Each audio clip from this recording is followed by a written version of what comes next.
mighty brilliant. Also get a make this real world money. I'm a gas money, people get it like a minute. Yeah, now you are way outside. I'ma spit lines that'll make the world ride. I'ma live my life like I'm not afraid to die. I'ma live my life like I'm not afraid to die. Too young to die, too young to die, too young to. Hello, I'm Lorenzo. And that good-looking young man is also Lorenzo, or Lencho, as his family calls him. Me, him, at 11 years old. Even then, I knew the world was dangerous. Every day, I'd walk my sister, Mari, home from our elementary school, Woodrow Wilson, then to our home on West Hermosa. But that day something was different. Where did they come from? Why are there so many big kids out here? I don't know, just stay close and hope they don't come closer.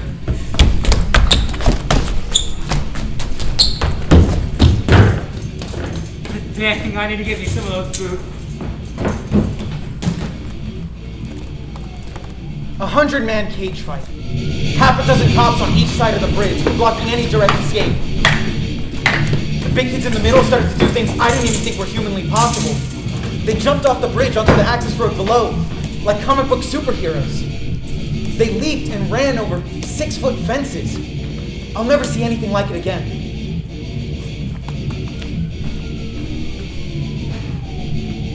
That was the power of the Red Wing boots. If I had a pair of Red Wing boots, I could do everything those kids did. I could be a superhero. I could be that tough.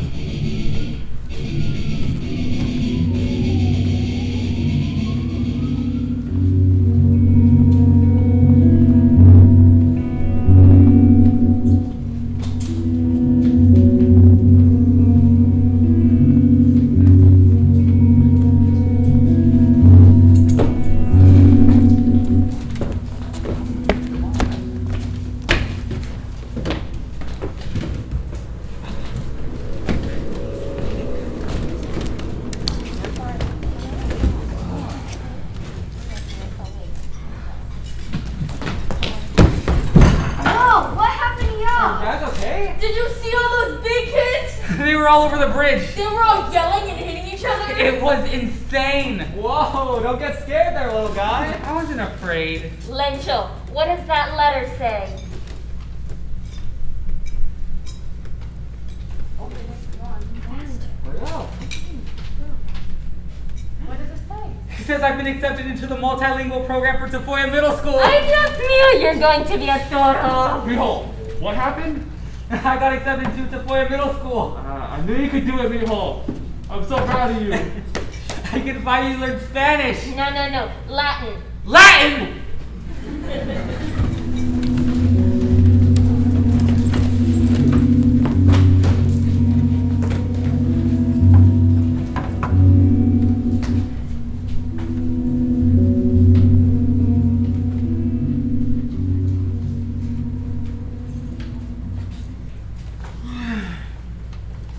Look who's up. Lencho, guess what place I got in my class spelling bee? Last. No. Second. No, silly, I got first. That's amazing, Lottie. In soon enough time, you'll be as good as me in the next few years. When you go to middle school, I'm going to be the champion. Just you wait. Are you excited for your first day of school, mijo? As excited as you can be when going to a new school like this. Although I'm not getting the same experience Denise got at Whittier, but I got 2 more weeks of summer than she did. Denise, eat your breakfast. I helped the classmate roll cigarettes yesterday. No, you didn't. Yeah, I did. Just like I did them for Grandpa. I don't think you were rolling cigarettes. Denise, were you playing with drugs in school? What? Mark, stop teasing your sister. Sorry, Denise. I think you just rolled your first joint. Well, I'm not sending any more of my children to that school. Yeah, Lent, you can learn to roll a joint next. There's a new program at Tafolla Middle School. Lencho can learn Latin. It's a good school. Who's he gonna speak Latin to, the Pope? I don't want to speak Latin. I want to learn Espanol. Spanish doesn't help you in this country. You're going to learn Latin because Latin will help you on your SAT.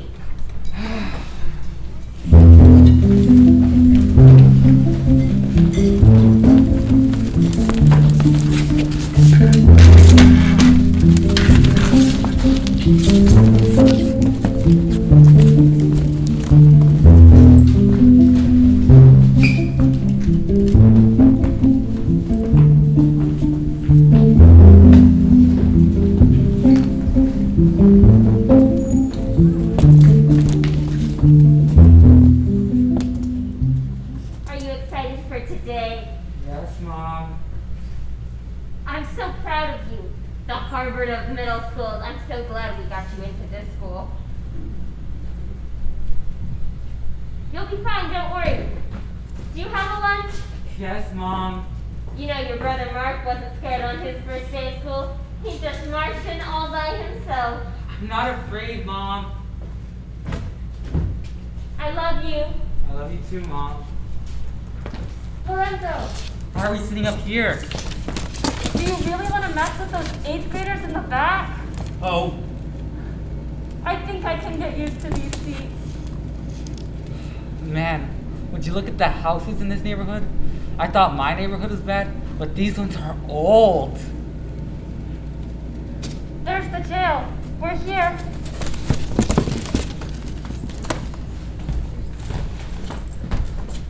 You're around, I guess.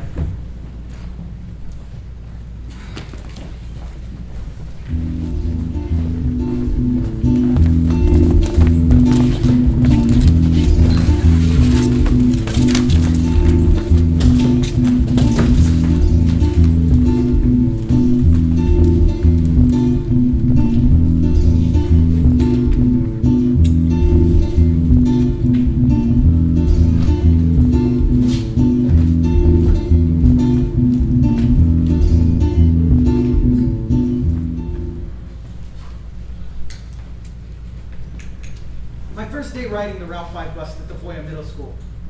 I thought my neighborhood was rough, but as we got closer to Tafolla, the neighborhood seemed to be getting worse. In middle school, my nervousness and anxiety tipped. I had so many thoughts about who I was supposed to be and who the people around me were. Then, I started going to therapy. First thing my therapist asked me to do was write down the earliest memories I had of things like where I went to middle school, who took me, and how it felt. When I started writing about that first day, though, I realized that the content of these letters had the answers to everything that was to come. This is the story of the years I forgot, and how I made sense of them. May I respond? If I say yes, are you gonna drop a truth bomb on me or something? Maybe. Lorenzo, you speak so negatively about yourself. Well, yeah, what's there to like? You know, my parents put me in that horrible middle school, and all those kids ruined me. Now I'm in therapy. No. Let's talk about that middle school. Yeah, Tafolla Middle School. 12-year-old Lorenzo had no idea what he was getting into. At first, I got on the bus with everyone else going to Whittier. Then suddenly I was on the Route 5 bus to Tafolla. As I got off the bus, I stared across the street at the tallest building in all of Westside San Antonio. The Bexar County Adult Detention Center, otherwise known as the county jail.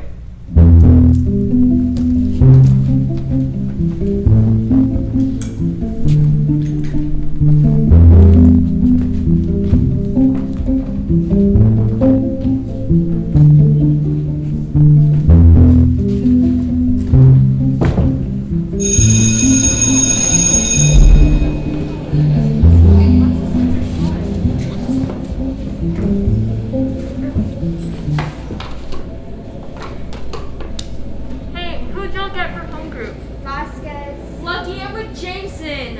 Bro, no fair. I got stuck with Hernandez. I'm gonna be bored all year. Jose, got anything exciting today? Nope. I'm gonna try out for football this year. You think you can make it? Not with those arms. I'll show you, punk.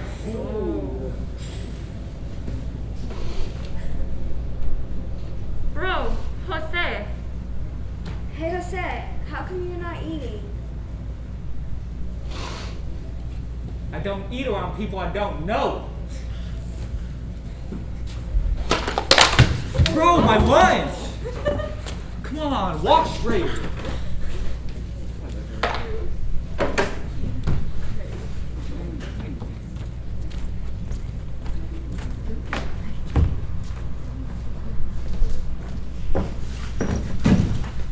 Hey, I'm Raymond. Lorenzo, So, you a regular or one of those smart kids? what's a regular? Someone from around here? Or do you bus to school? I'm here for the multilingual program. Oh. I'm part of the junior Mexican mafia. Hey, check this out. Oh, that's a...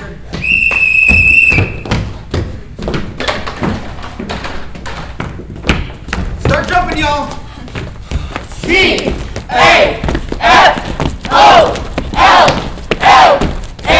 Tafolla! Tafolla! All right, 3 laps around the field. Go, go.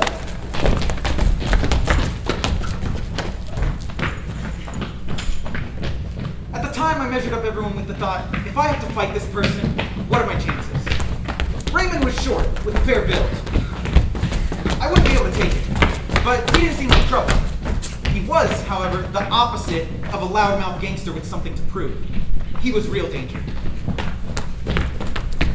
I always thought I was good at running. For about a third of the way, I was the fastest one there. But then in the second lap, I heard the panting of another runner coming up behind me. When I turned around to see who it was, the world went in slow motion as this kid just breezed by me. Raymond. He was the fastest kid in 6th grade, and I was a distant second. I stared at his back as the distance between us grew. A terrifying thought crossed my mind. If I ever got in a fight with Raymond, I wouldn't just lose.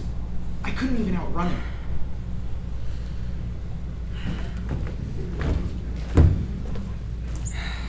The saddest part about that day was that I didn't know what to do or not to do.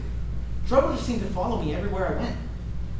If I wanted to get to the other side and actually learn something special, I'd have to decide that learning was worth it. I decided to run the gauntlet.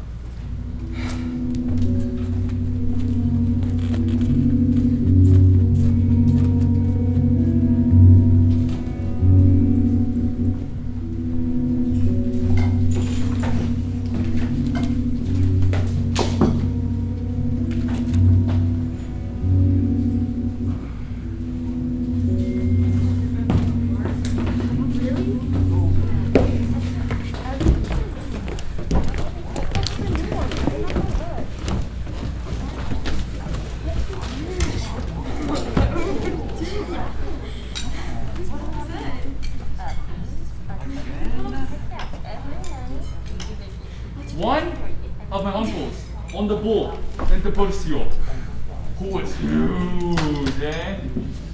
One day, my uncle got a call that the Tafolla had wandered over to a neighboring ranch. He had walked straight through about 3 different fences. No way! Pops, come up with a more believable story. Once a Toro puts his head down, nothing can stop him. Finish the story. Yeah. My uncle walked over to the ranch, and the owner looked at him, surprised, and said, "Did you bring a truck and a trailer?" My uncle said, "No." "Did you bring a rope to lasso him?" "No." "How are you gonna get him home?" My uncle took out a bowl full of feed and shook it. And as soon as he heard it, the Tafolla walked straight up to my uncle. My uncle walked all the way back to his ranch, shaking the bowl of food. And the Tafolla followed him the whole way there. No rope, no truck. Can you teach us how to work with these? Not today, or tomorrow. Really? When I was a girl, we were migrant workers. One of the places we worked was a beet farm in North Dakota. Saturdays was our day off, so your grandfather, Eufrasio Hyman, who was very proud that he had all the vowels in his name, gave us 3 options. We could go to the city dump and look for comic books and dolls and toys, while Grandma Petra looked for dishes. We could go to the movies and pay a nickel on the Take a Chance game, betting on what show was playing, or we could watch your grandfather fight the farm bull. Why was Abuelo fighting a bull? There wasn't much else to do on a Saturday at the farm. He would use Fiadelia's dress as a cape to taunt the bull, and the whole family would sit up on the corral and cheer. He would look at the bull, wave Fiadelia's red dress, and say, "Toro, se te murió tu mamá." And every time the bull would take a pass, we would all yell, "Ole, bravo!" I guess I was born to be a Toro, huh? That's right, mijo, it's in your blood. What's up? You get in a fight or something? I'm fine, but there's another fight at school though. Between who? Yeah. Just two of the gangs. Gangs? What gangs? Well, there's the NDs. They're scary, but they don't really cause fights all that often. Well, that's good, right? Who else is there? Well, there's this guy named Raymond. There's like 10 guy friends he hangs out with. They don't mess with you, do they? No, I just try not to interact with them. Well, if they do, you just let us know, okay? Yeah, you let us know. We got your back, kid. Thanks.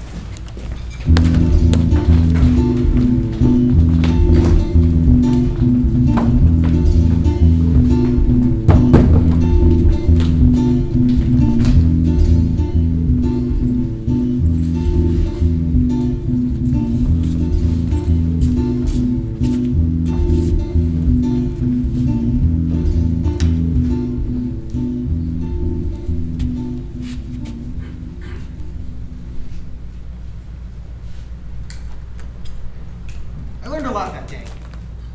I have to be careful of a lot of people, the neighborhood, trash talking, and guns. A lot of the kids weren't very nice either. One time I decided to go to the restroom. And that was a bad idea. I walked in and there was puddles of urine everywhere. Most of the stalls didn't even have doors. The one stall that did have toilet paper had it chained to the wall. There was no way I was gonna pee with my back exposed. So, stupidly, I sat down to pee. Immediately, some kids barged in and started laughing at me. Then his friend walked in and started laughing at me through the door too. It was humiliating to be the butt of their joke, while I just sat there with my pants down.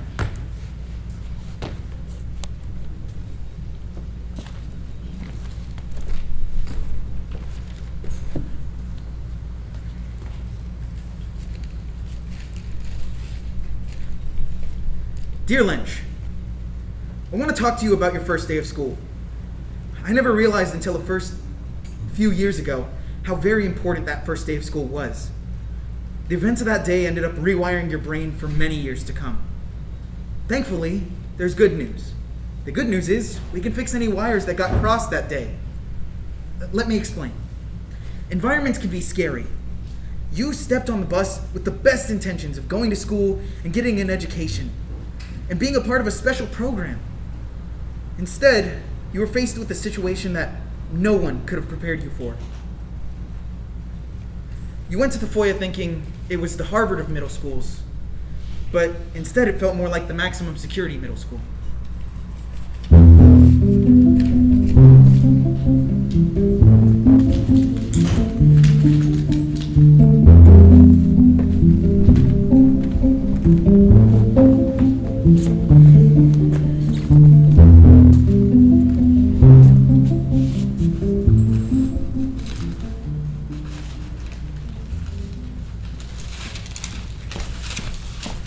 Hey Daniel, here's your homework. Thanks. Thanks. See you around. See ya.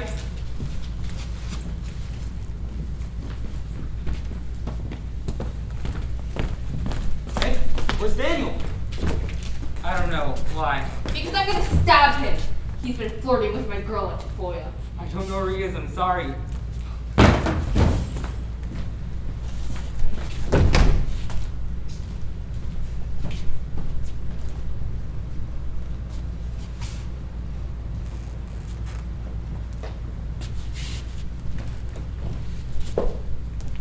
Let's start with this important truth. Most of the time, you don't get a choice. You didn't get to choose which neighborhood your school was in. You didn't get to choose who rode the bus with you or who you had classes with. The universe just put those all together, and you had no say in it. So if you think that any of those things were your fault, I'm here to tell you that's not true. Let that sink in. The only thing you're in control of is how you react. You're in charge of you. You are in charge of the story you tell yourself. It's the difference between saying, the first day of school was rough. I hated everything about it. I never want to go back. Or saying, the first day of school was rough, but that's in the past. Tomorrow, I'm going to give it another shot. No one can force a story in your head that you don't first believe. And if you feel like, oh, what's wrong with me? I must be defective because I'm so afraid. I'm here to tell you that it was okay to be afraid. You were in a scary environment. The problem is if you stay afraid. We know Tafolla was scary.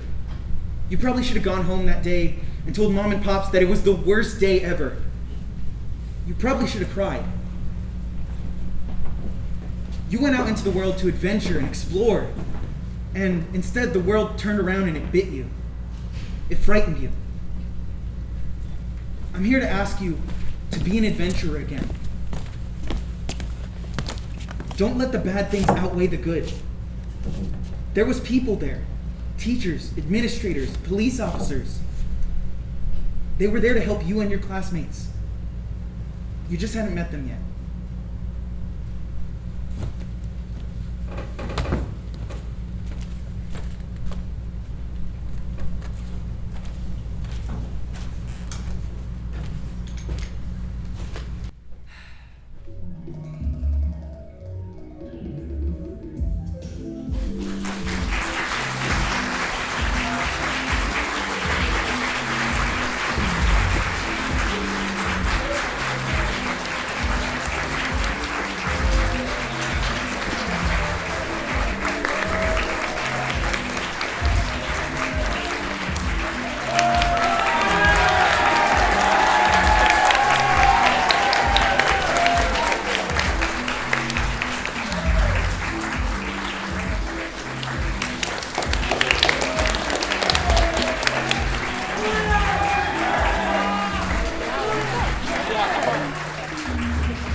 Check. Hello, good evening, and thank you for coming to our show. After reading Tafolla Toro, we decided to take Lorenzo's advice and write a letter to our younger selves. We wrote that that everything's gonna be okay and that we should realize our gifts and strengths. Here are a few of our letters.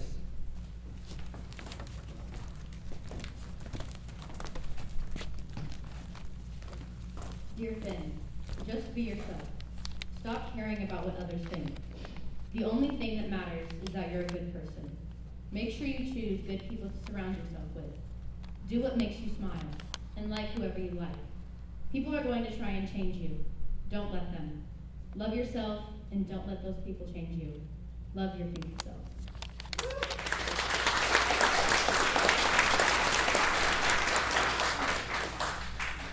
Dear Bella, changes are hard. Sometimes it will feel like everything you counted on isn't what it seems, and you have no anchor, nothing to rely on.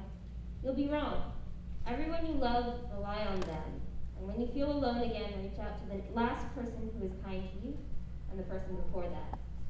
Because you are a part of a community that practices love. Love, Bella.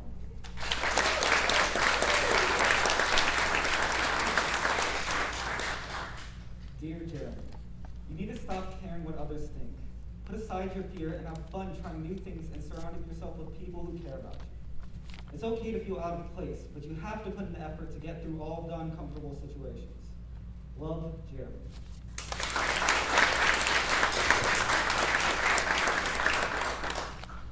Dear Connor, I know you don't understand, but remember, to be yourself and don't change for the world. Things will seem worse, but I promise that they'll get better. Love, Connor.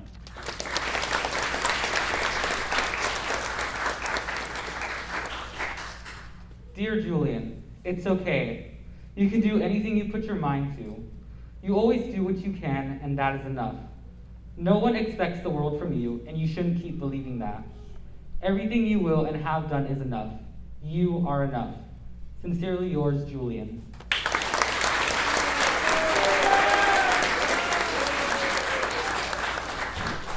Dear Miguel, never be afraid to express yourself.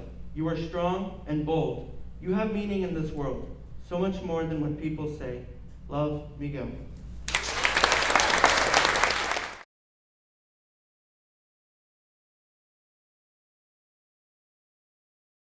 Session.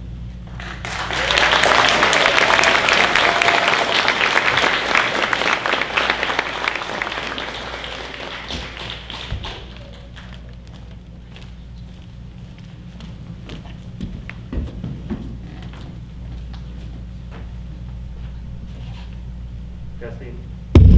Whoa!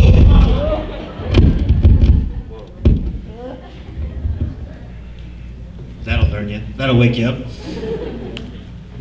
Can we just give another round of applause to this amazing class?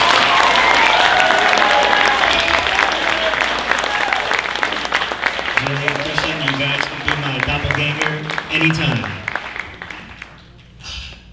All right, we're gonna start some Q&A. Normally I bring presents to bribe the audience, but I have nothing with me, so I hope you'll take it easy on me. So who's gonna fire first? Miguel's got a mic for anybody that has a question.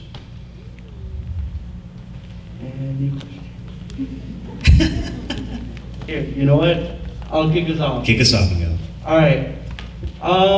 What's the most ideal environment for you to write in? What is the most ideal environment for me to write in? I think I have some really severe undiagnosed ADHD, and so I can get distracted by anything, literally anything. So I have to go find somewhere that has really bad internet and everything's closed. So I go out west 6 hours to Marfa, Texas in the desert. That's actually where I write the best, because nothing's closed, it's way too hipster, nothing's open ever, and the internet's really bad. And so, but in general, I have to find somewhere really quiet. So if I can't go out there, I just stay up really late when there's nothing happening, and then I'll put my headphones on, and I have to have a playlist of music. So for every book I write, I make a playlist of just songs that remind me of those stories, and then I put my headphones on and I just start writing. And then the next day I look at it and I go, this is all terrible. And then I go rewrite all of it. So that's my ideal environment. Somewhere where there's not a lot of distractions and a lot of music. Yeah, great question. I've got a question right How did they change so fast? Say again? How did they change so fast? How do they what? How did they change so fast? Oh, how did they change? Anyone want to answer that?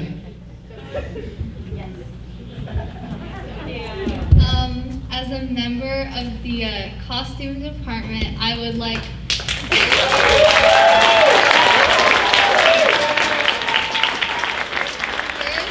First, I would like to thank you for noticing all of the costume changes, because it was very difficult, but Emily and Diego did a great job.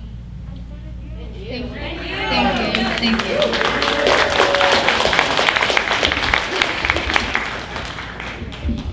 The answer is we got pros up here. We got professionals. That's the answer.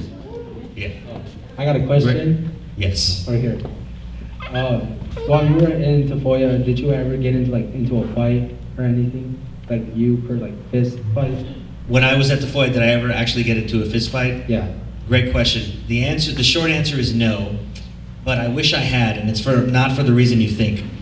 Because when I look at my time at Tafolla, I was so nervous and I was so scared. It was as if on your first day of school, I told you, at some point over the next 3 years, I'm gonna punch you in the face really hard. You just don't know when. And so, you just don't know when.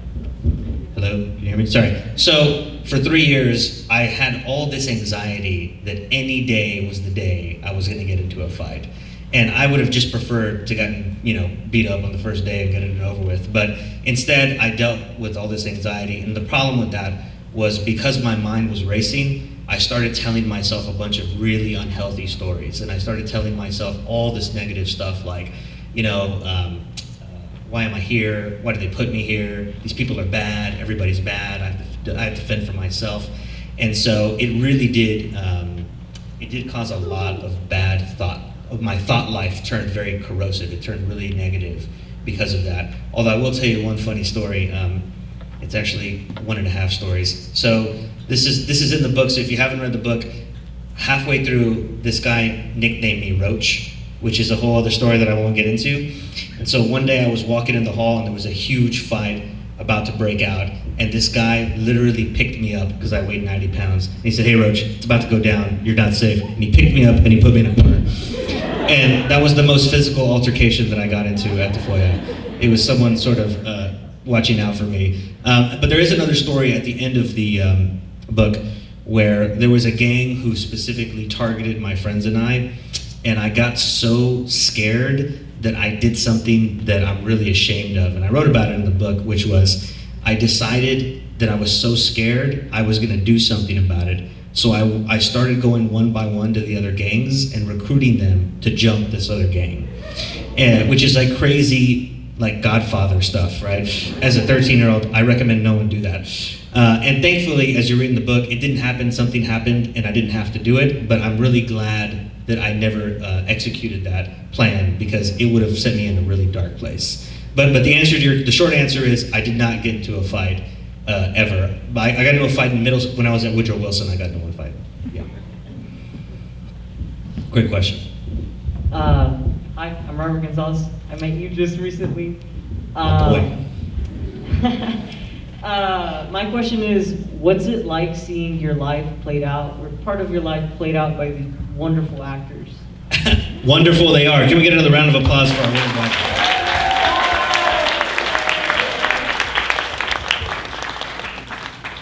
The answer is, it's very surreal to watch it, even though I go, man, Julian's a better Lorenzo, and Christian's a way better Lorenzo than I'll ever be. I just, can they just stand in for me? But it's really cool. It's sort of like watching a movie in real time, and it's cool. But I would answer another way. I think what's so cool is it just shows you the power of storytelling, and I just realized that storytelling has great power. And for me and my family, it's how I realized my family teaches through storytelling. It's how we learn. It's how we share experiences. It's how we bond. It's how we share meals with. It's all story-based. And so it's really cool to see a story come to life. And I think it's really awesome. And I never would have expected this to happen. When I wrote my first book, I just thought my mom was going to buy 3 copies and then I could go home and call it a day. And so it's been a real gift to see it sort of take on a life of its own. And so it's really awesome. Yeah, good question. Yeah, we have another question over here. Did you actually learn Latin while you were there? That question has come up 3 times. I was not expecting that question to come up ever. So, great question. I did not learn Latin, but my mom was half right, which I hate admitting. So I didn't learn Latin, but it really did help me with my SATs. And I just realized that all the Romance languages are based in Latin, and so you can break down the root word of all of most words whenever you really dive into it. I only remember the genitive and the nominative case, but I don't know what that means or what context of that. I just know that I hated it. But I will tell you, the gold nugget I got out of it was, there was a part of Latin class where we had to cover Greek and Roman mythology, and I just fell in love with it, because the Romans and the Greeks, they told very short stories, and so they were really short, they were packed with awesomeness, and I really loved it. And I remember the book that my Latin teacher taught out of. It's called Mythology by Edith Hamilton. And I remember I went to Barnes & Noble's and I bought that book, and I didn't want anyone to know because I thought it was really nerdy, but I would go home and I'd read those stories because they were so cool. And so that was really the unintended benefit of taking Latin, was I just fell in love with Greek and Roman mythology. And I reference it all the time in my books now. Yeah. The Latin question. Who knew? Who knew? 3 times. Very shocking. 4 times. See? I was bad at math too. Yes. What inspired you to put your story into a book? What inspired me to put my story in a book? Well, I think, so one of my mentors once told me, he said, everybody has a story, and everyone's story will help at least one person out in the universe. And so if you start with that basic principle, which is your story, if you tell it enough, someone will say, I thought I was the only person that thought that way, felt that way, went through that. And so I think the power of storytelling is to help people. And I think that the goal for my books is how do I pack as much helpful stuff in them as possible? And so I always wanted to write a book. I always wanted to write, even when I was little. And I remember at the time going through some of these scenes, and I remember looking at them thinking, man, I feel like I'm watching a Tarantino movie or a Scorsese movie in real life. And so I always kept it in my head as a movie, and I would always tell the stories later on. But it wasn't until I was an adult, and it wasn't until I found a good collaborator. My editor is this amazing woman named Barbara, and she was the one. Sorry. She was the one who would always push back on me and say, "How do we help your reader? Make sure that you're helping your reader. If you're not helping your reader, then this is just a story for entertainment, and we're not here to write entertainment. We're here to actually help people." So that's what sort of motivated me to make sure that these stories had an intended purpose to help people. Yeah. Does that answer your question? Yes. Okay. Yes. No. Another question? Okay. Awesome. Or sorry, Miguel. How did you cope with it? Say again. How did you cope with it? How do I cope with what? With what is it? Like with all the gang violence. With all the gang violence? Thank you for asking that question. So at the time, I did not cope with it well at all. And what I did was, you saw these couple of sentences on the slide, don't go to the back of the bus. And what the team was trying to represent there were some of the stories I told myself during that time. And what I realized when I started going to therapy was I had a lot of really bad negative self-talk. And so here are a couple of the stories that I told myself, which is why I coped with it really badly. The first one was, nobody cares about me. Nobody's watching out for me. The adults don't care about me. I have to fend for myself, and I have to figure it out by myself. And all of those stories were completely false, right? I did not give the adults a chance. If I'd have given the adults a chance, they absolutely would have sprung into action. My parents, the police officer for our school was awesome. The teachers were all awesome. They would have helped me, but I told myself this really bad story, which was, they don't care about me. They've just sort of left me here to fend for myself. And all of that was self-imposed. And so I did not cope with it well. And so I would just put bad story on top of bad story on top of bad story. And so as an adult, I had all this dysfunction. I had all this negative self-talk. When I went to my first therapy session with my therapist, in the first 1 hour session, he stopped me like 30 times and he said, "Lorenzo, will you re-say the sentence you just said? Because you have so much negative self-talk." And I remember thinking to myself, man, so if he stops me 30 times in an hour, how many total words do I say in a 24-hour period? And how many of those words are me talking trash to myself? And I just realized I have a lot of negative self-talk. But the good thing was my therapist gave me tools, gave me exercises, just like a good fitness instructor, just like a good coach, in basketball, football. They tell you what to do. They give you the exercises. And so my therapist gave me these great tools. One of them are the letters. That's the biggest tool that he gave me. One of them was, hey, what is the story you're telling yourself? And is there another story that you should be telling yourself? So these are just some of the things that I wanted to put in the book to help people. And so I would answer the question you didn't ask, which is, how do I cope with it now? I cope with it with the tools that I learned in therapy. And so now when I get anxious, I will tell myself, actually, this play is a great example. I think to myself, oh my gosh, so this is how the story starts. These people are going to hear this play based on a book I wrote, and they're going to realize this book is garbage. And that I wrote a very terrible book, and they're going to hate me, and everyone's going to unfriend me, and no one's going to talk to me again, and it's going to be really embarrassing. And then I have to tell myself, you know what? It doesn't matter. Even if they don't like it, actually, I have dozens of emails in text message and email where people have said, hey, this book is awesome, it's really helped me. So, I need to choose one of those two stories to base my day off of. And I need to choose the latter. I need to choose the second one to say, it doesn't matter, I'm going to use this tool today to decide that I'm going to go out into the world in a positive way. And that's how I cope with it today. Yeah, great question. Yeah.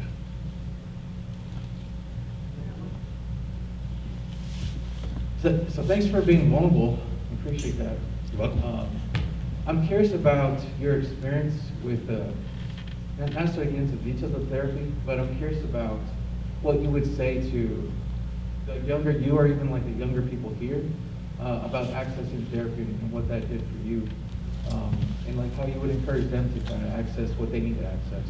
Absolutely. Thank you for asking that question. I think I would start with asking, what is the story I told myself as a young man about therapy itself? Just sort of the notion of therapy. And I would say that in my world, nobody ever talked about therapy. It was sort of, hey, we just zip it and stuff it way down, which is the most unhealthy thing we do. We don't talk about our feelings. You sort of just man up, get over it, move on with your day, don't complain. These are all very unhealthy things. And actually, I think the culture doesn't help too. I remember watching The Sopranos, and the whole point of The Sopranos is Tony Soprano was hiding the fact that he goes to therapy because he doesn't want anybody to know, because he doesn't want them to think he's weak.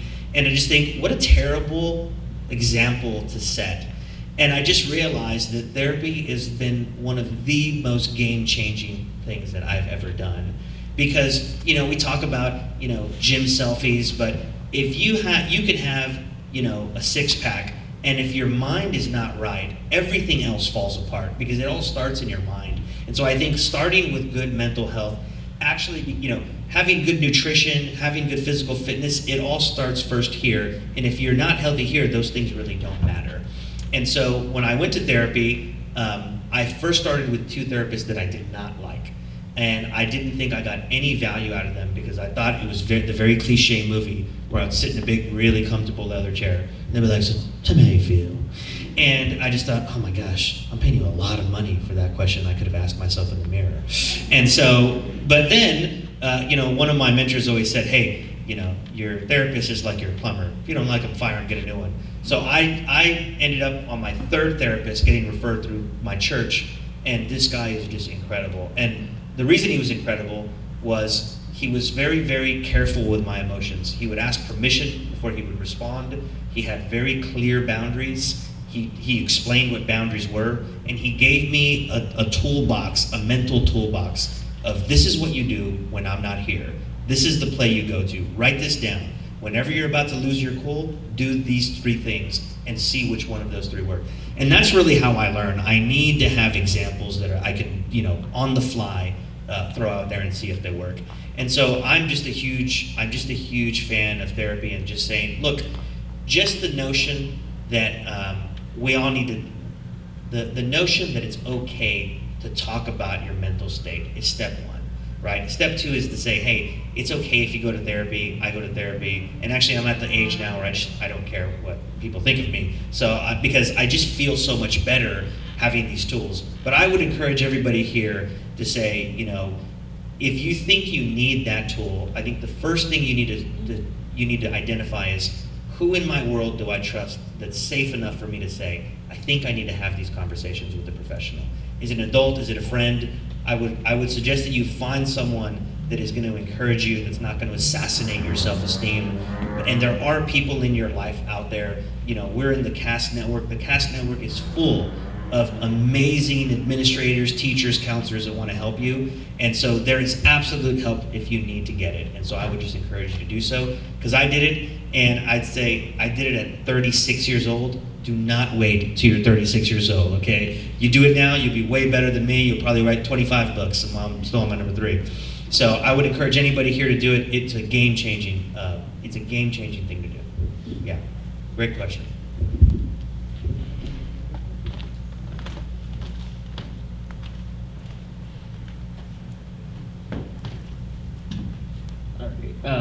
A question I actually had two, but I think I'm going to ask the first one first. What were some of the emotions while actually writing the book? Because I know that, with the whole situation of the gang violence and fights and stuff like that, and growing up in the neighborhood, what were some of the emotions of you looking back or actually writing it? What were some of the emotions that I had looking back and writing the book? I think I'll touch on two. So both of them were unhealthy. I had a lot of anger.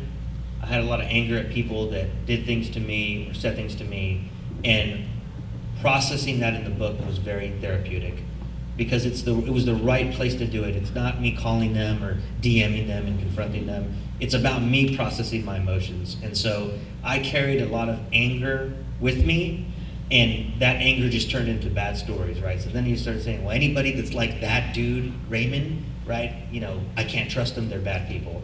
And so I had to process that and say, actually, that's not true, right? You know, one of my mentors once said, it's impossible to hate someone when you know their story, right? And I just didn't know his story. I was dealing with 1% of his story for the couple hours we were at school.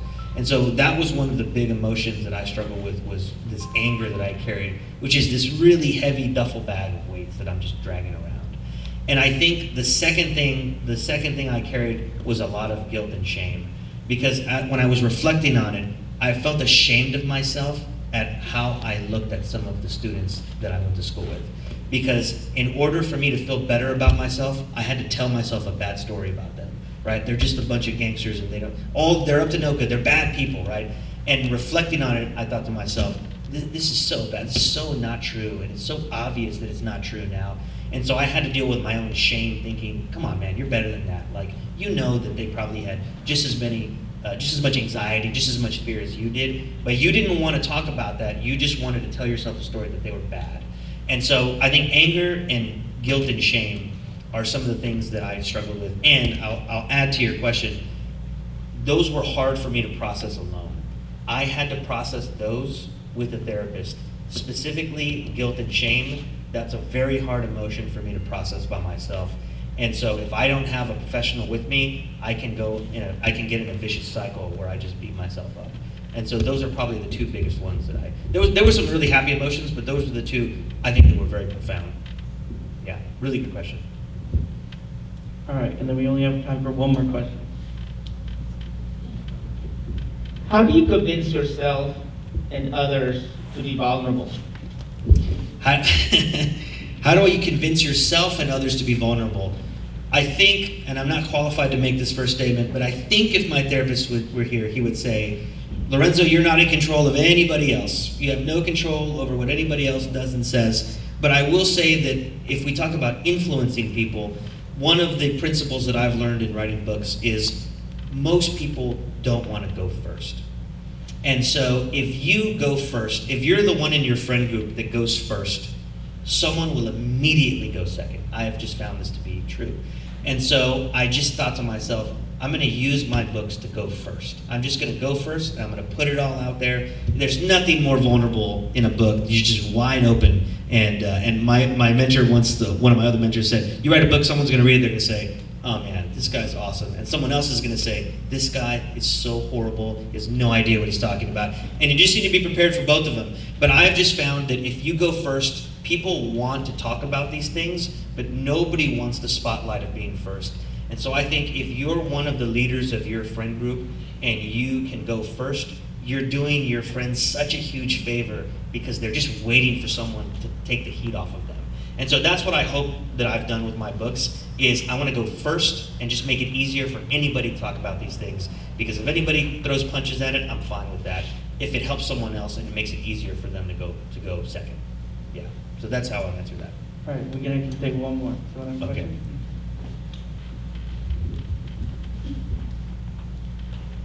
One more question. What type of music did you listen to back then? What type of music did I listen to back then? Yeah, and if so, who was your favorite artist? And who was my favorite? Whoa. So when we were working on the play, Christian found my actual Spotify playlist that I made to write Tafolla Toro. It's called Tafolla Toro. And I have all the songs that I put in that playlist when I was writing the book. In order, yeah. So I'm very OCD, so I put them in the exact order they're in. So I would say that when I was in Tafolla, I was a huge punk rock, grunge, ska guy. And I'll tell you that I've had several different favorite bands. Social Distortion used to be my favorite band, but my favorite band now is a British band, New Order. And I'll tell you just a quick story because I'm a storyteller. My oldest brother, Danny, introduced me to all my favorite music. because I used to share a room with him. And so he would always tell me, man, one day I want to go see New Order, but they don't tour in the US. And so when I worked at Rackspace, I moved to London. And I was in London and I saw an ad that New Order was playing. And I was like, ah! And so I went to go see New Order with this Norwegian friend of mine who had no idea who they were. But he was like, yeah, I'll go with you. Because Norwegians are very open-minded like that. I was like, sweet. So I went to go see New Order, and it was like a movie, because you go see your favorite band, you're secretly hoping they play all your favorite songs, and most of the time they don't. But this time they did. They played every one of my favorite songs, and specifically my favorite song from New Order is a song called. Right when we got to the climax. Can you hear me? Yeah.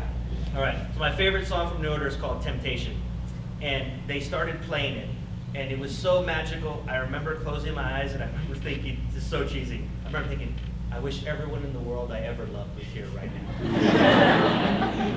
And so that's my favorite band. Thank you all. Will we get a round of applause?